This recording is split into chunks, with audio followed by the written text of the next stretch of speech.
Bom, meu assunto de hoje vai ser o mais que polêmico caso do aborto de feto anencefalo, que o Supremo Tribunal Federal está julgando para ver se permite ou não a descriminalização do ato de abortar, então, um feto comprovadamente anencefalo e, portanto, sem possibilidade de sobrevivência após o nascimento.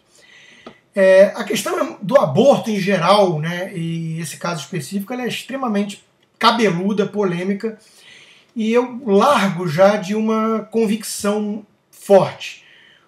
Ambos os extremos me parecem visivelmente errados. Quais são os dois grandes extremos quando o assunto é aborto? De um lado, tem lá os quase sempre, na totalidade dos casos, religiosos que partem da premissa de que no momento da concepção, então, já é uma vida humana e que, portanto, não é possível abortar em caso algum, porque seria um caso de assassinato. Do outro lado estão aqueles ditos ateus racionais, né, que falam em nome da razão, com R maiúsculo, e que alegam que o direito de escolha da mulher está acima de qualquer coisa, porque é a propriedade dela, e aí, por essa premissa, então, você permitiria o aborto até 6, 7 meses de gestação. Problema do feto, a escolha recai apenas sobre a mãe. Vamos falar do primeiro caso, né? Tem vários problemas na largada, né? Na premissa de que ali é a vida humana. Primeiro, que é um argumento religioso, não é um argumento científico. Segundo, que preciso argumentar, então, que a própria ideia de concepção de uma vida humana seria estranha, uma vez que há casos de ovo que se dividem após 2, 3 dias da gestação ou que se fundem em uma só vida humana e dali vai então entrar em gestação uma única vida humana. Então, quer dizer, seria um caso muito bizarro de que no momento da concepção você tem um ovo, mas 2 dias depois você tem 2 ovos que vão gerar então gêmeos, ou o caso contrário, no momento da concepção você gera aparentemente 2 ovos, depois eles se fundem dando uma vida humana apenas na gestação. É um argumento, enfim, religioso, essa ideia de que a partir do momento da concepção da vida humana você tem que preservar então essa vida. E cabe destacar aqui qual vida humana é essa que esses religiosos tanto defendem, né? Parece muito um caso de uma cruzada moral, onde faz, no fundo, eles se sentirem superiores aos demais, porque eles lutam, então, em prol desta vida humana, enquanto que os outros são potenciais Hitler, assassinos, né? Qualquer um que vai defender um caso de direito de escolha de um aborto em situações como estupro ou o feto anencefalo, então seria um genocida em potencial, algo análogo a uma mãe que chega lá e dá um tiro na nuca de um bebezinho de 2 anos de idade. Quer dizer, é mais ou menos isso que eles estariam dizendo. Não poderiam abrir uma única exceção à defesa intransigente da gestação e contra o aborto, porque não faz nenhum sentido você fazer concessões e relativizar a vida humana propriamente dita. Então, quando você aceita que um feto de um dia é como um ser humano criado, como um bebê, o que você está dizendo, na verdade, é que qualquer mulher que toma uma pílula do dia seguinte é igual a uma mãe que vai lá e enforca, estrangula seu bebezinho de 1 ano. É isso que esses religiosos precisam sustentar para concluir daquilo que eles partem como premissa, o que é um tanto absurdo, um tanto ilógico, um tanto insensível, como quase toda cruzada moral, né? A ideia está muito acima do que o sofrimento das pessoas de carne e osso à sua volta. Do ponto de vista dos que se arrogam o monopólio da razão, é também um tanto insensível você argumentar que a mãe tem qualquer direito de propriedade, porque o que ela carrega dentro dela é, abre aspas, um parasita, um intruso, termos usados inclusive por pensadores como Murray Rothbard, né, que claramente beira a maluquice, beira o extremo de insensibilidade também, que acho que foge completamente a qualquer mínimo sentido de bom senso. Então eu acho que no meio do caminho aí fica a grande maioria das pessoas que desprezam tanto o fanatismo religioso quanto o fanatismo racionalista e oscilam ali entre angústias de defesa de certas concessões, de certos casos onde entendem que o aborto pode fazer sentido, mas em outros não. Quer dizer, oscilam ali naquela região cinzenta tão angustiante e tão típica das pessoas que colocam ou tentam colocar o bom senso acima desses fanatismos e desses extremismos, né?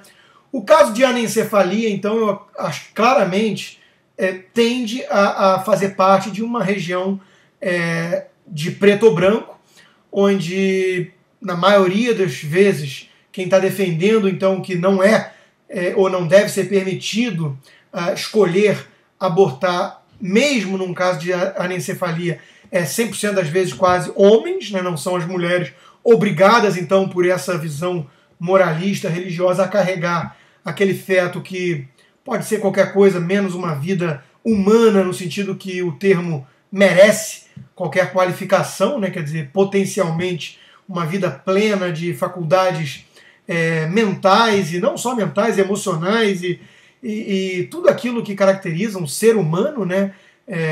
Com suas potencialidades e razão e consciência, né? Autoconsciência, e por aí vai.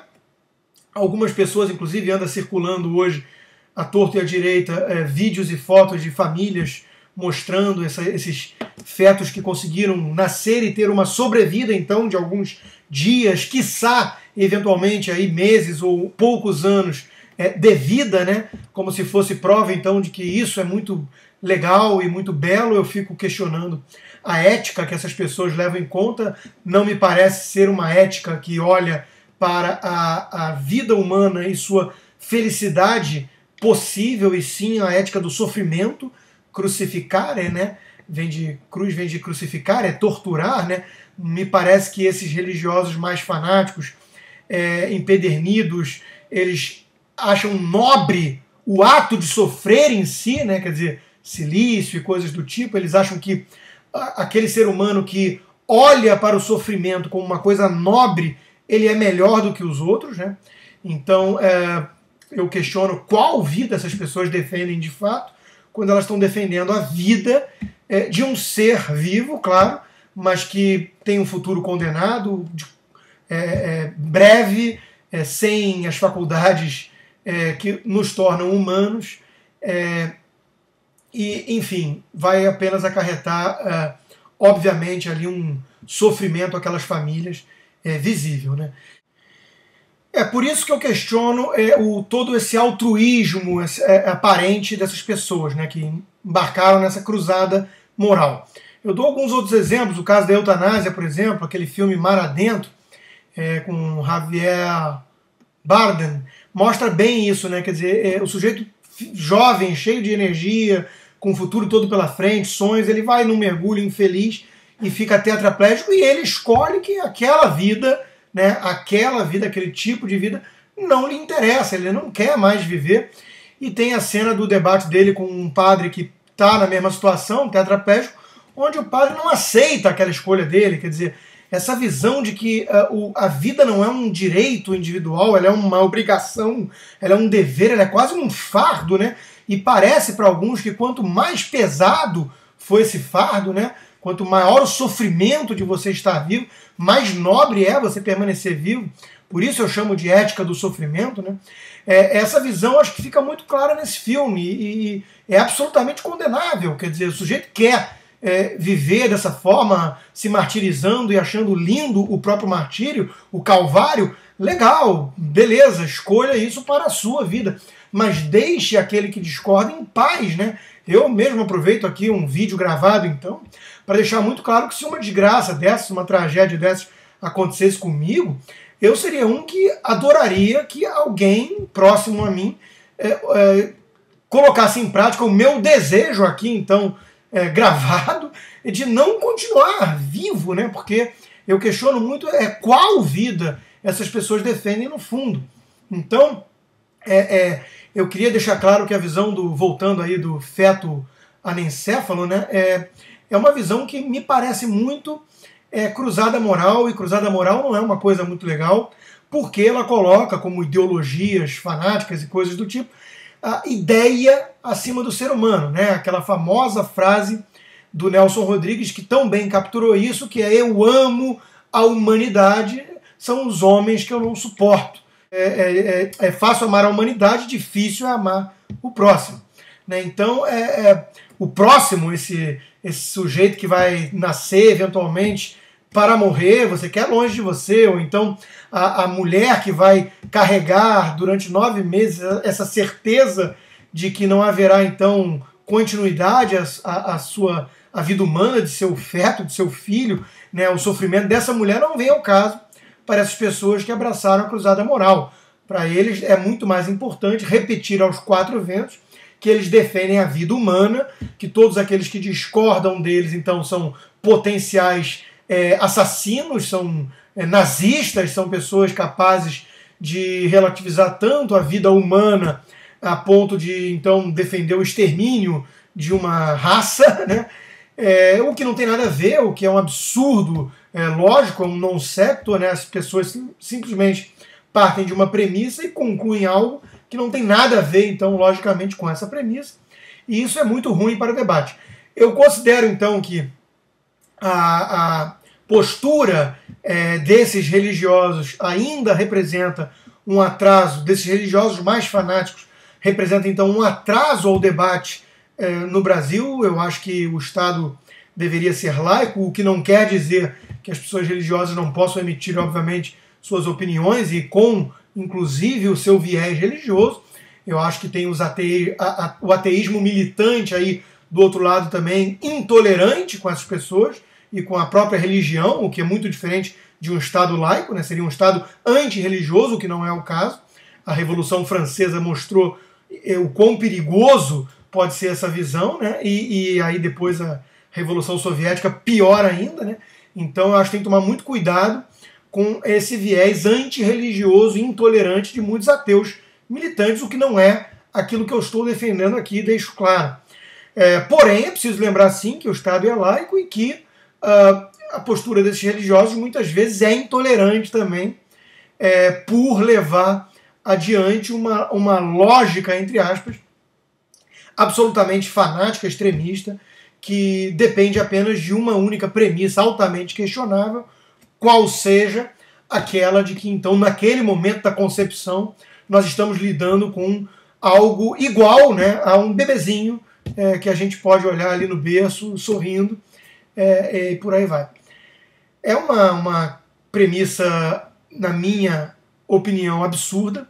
Acho que é claramente desconectada de qualquer bom senso das pessoas que convivem no dia a dia com a gravidez em todos os seus estágios, partindo ali da gestação nas primeiras semanas até chegar ao momento do nascimento, né? E, enfim, eu não posso perder a oportunidade de colocar aqui aquilo que pode ser uma piada com fundo de verdade, mas eu acho que a reação sensacionalista, intransigente, fanática de muitos desses carolas, né, a essa questão do aborto não ser mais crime para casos comprovados de fetos anencéfalos, provou apenas uma coisa, né, que é o seguinte: essa turma aí de carolas mais fanáticos, sem dúvida nenhuma, dá muito mais valor à vida do que ao próprio cérebro. Isso, sem dúvida nenhuma, eles conseguiram provar com essa reação toda em cadeia, postando fotos e depoimentos de pessoas com um bebê no colo sem cérebro, condenado a uma vida, entre aspas, que não nos remete a nada parecido com uma vida humana, e que tem ali mais alguns poucos meses de vida. Cada dia a mais eles celebram como uma coisa maravilhosa. Eu vejo com muito receio o dia que essa turma mais fanática vai soltar fogos de artifício porque descobriu que há mais fetos anencéfalos então descobertos, porque isso é uma coisa bonita, linda quase, né?